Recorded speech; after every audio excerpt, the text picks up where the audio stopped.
Softly spoken and small in stature, Aung San Suu Kyi has become a powerful international symbol of peaceful resistance, even in the face of oppression. I've always thought of our meetings as happy ones, basically. They are very disciplined and they're very cheerful.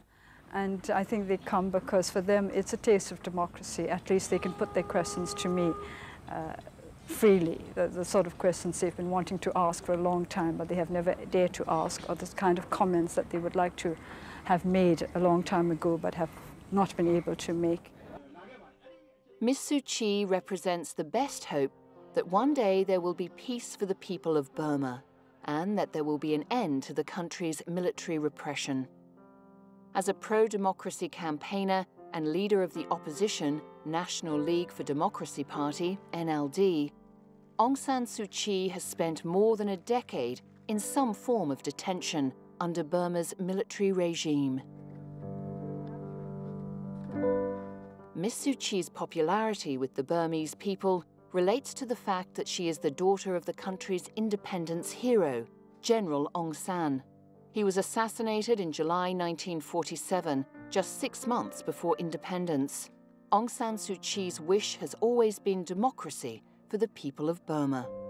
I don't think there can be any improvement unless the people gain their basic rights and that there's a government which is accountable and transparent.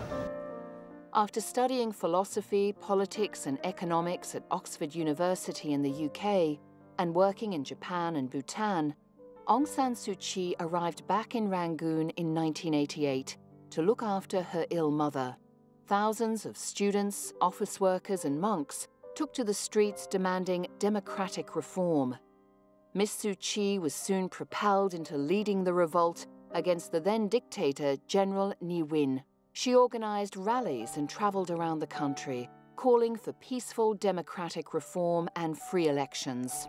And Aung San Suu Kyi was put under house arrest in Rangoon for 6 years, until she was released in July 1995.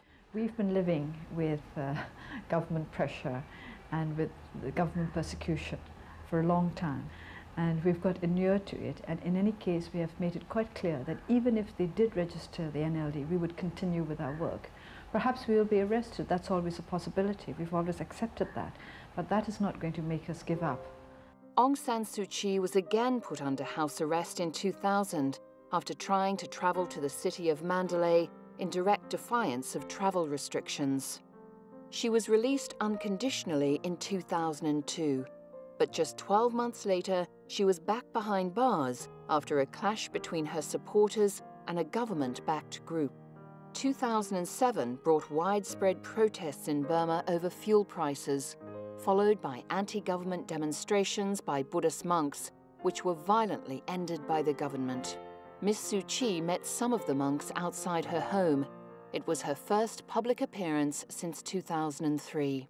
In 2009, as Aung San Suu Kyi's detention was due to expire, the NLD appealed to the government to release her, saying she was suffering from ill health, but the appeal was rejected. Shortly after, Ms. Suu Kyi was charged with breaching the conditions of her detention. After a trial, she was convicted and sentenced to a further 18 months of house arrest. Critics say the arrest and continued detention were designed to keep her away from the public eye until scheduled elections in 2010. It's better in the sense that we have a lot more public support. I think the way in which the government persecuted the NLD was so extreme that it has won us a lot of public sympathy. Amazingly, Aung San Suu Kyi has often said that detention has made her even more resolute to dedicate the rest of her life to represent the average Burmese citizen.